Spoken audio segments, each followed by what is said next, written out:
Hey guys, north Indian യാത്രയുടെ രണ്ടാം ഭാഗത്തിലേക്ക് എല്ലാവർക്കും സ്വാഗതം. അങ്ങനെ ഞാനും കിരൺ ബ്രോയും വൈറ്റില ഹബിൽ വെച്ച് കണ്ടുമുട്ടി. അവിടെ നിന്ന് എറണാകുളം സൗത്ത് റെയിൽവേ സ്റ്റേഷനിലേക്ക് മെട്രോയിൽ പോകാമെന്ന് ഞങ്ങൾ തീരുമാനിക്കുകയും തുടർന്ന് വൈറ്റില മെട്രോ സ്റ്റേഷനിലേക്ക് ഞങ്ങൾ പോവുകയും ചെയ്തു. വൈറ്റില മെട്രോ സ്റ്റേഷനിൽ നിന്ന് എറണാകുളം സൗത്ത് റെയിൽവേ സ്റ്റേഷനിലേക്ക് 20 രൂപ മാത്രമാണ് ചാർജ് ആയിട്ടുള്ളത്. വെറും 15 മിനിറ്റ് മാത്രമാണ് വൈറ്റില മെട്രോ സ്റ്റേഷനിൽ നിന്ന് എറണാകുളം സൗത്ത് മെട്രോ സ്റ്റേഷൻ വരെ എത്തുവാൻ ഞങ്ങൾക്ക് വേണ്ടി വന്നത്. അങ്ങനെ കൃത്യം 8:45 ആയപ്പോഴേക്കും ഞങ്ങൾ എറണാകുളം സൗത്ത് റെയിൽവേ സ്റ്റേഷന്റെ 1-ാം നമ്പർ പ്ലാറ്റ്ഫോമിലേക്ക് എത്തി.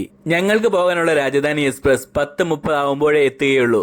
മറ്റൊരു രീതിയിൽ പറഞ്ഞാൽ ഇനിയുള്ള 1.25 മണിക്കൂർ ഞങ്ങൾ ഇവിടെ കട്ട പോസ്റ്റാണ്. അതുകൊണ്ട് ആ സമയത്ത് ഞങ്ങൾക്ക് രാത്രിയിലേക്ക് കഴിക്കാനായി അജിതാമ്മ തന്നുവിട്ട അജിതാമ്മയുടെ സ്പെഷ്യൽ പൊതിച്ചോറ് കഴിക്കാനായി ഞങ്ങൾ തീരുമാനിച്ചു. ഞങ്ങൾ 2 പേർക്കും കൂടി 2 പൊതിച്ചോറാണ് പാവ അജിതാമ്മ റെഡിയാക്കി തന്നുവിട്ടത്. അതിൽ അജിതാമ്മയുടെ സ്പെഷ്യൽ ചിക്കൻ കറിയും നല്ല അടിപൊളി കൂർക്ക മെഴുക്കുവരട്ടിയും മീൻ വറുത്തതും അച്ചാറും പിന്നെ അജിതാമ്മയുടെ സ്പെഷ്യൽ മാങ്ങ ചമ്മന്തിയും ഉണ്ടായിരുന്നു. ഇനിയുള്ള 50 ദിവസത്തെ എൻ്റെ നോർത്ത് ഇന്ത്യൻ ജീവിതത്തിൽ ഞാൻ ഏറ്റവും അധികം മിസ് ചെയ്യാൻ പോകുന്നതും അജിതാമ്മയുടെ ഇതുപോലെയുള്ള സ്പെഷ്യൽ ഫുഡുകൾ തന്നെയാണ്. അങ്ങനെ കൃത്യം 10:30 ആയപ്പോൾ തന്നെ ഞങ്ങൾക്ക് പോകാനുള്ള രാജധാനി എക്സ്പ്രസ് പ്ലാറ്റ്ഫോമിലേക്ക് എത്തി. ഇനിയുള്ള 2 ദിവസത്തെ ഈ ട്രെയിൻ യാത്രയിൽ എന്തൊക്കെ സംഭവിക്കുമെന്ന ആകാംക്ഷയോടെ ഞങ്ങളുടെ യാത്ര ഞങ്ങളിവിടെ തുടങ്ങുകയായി.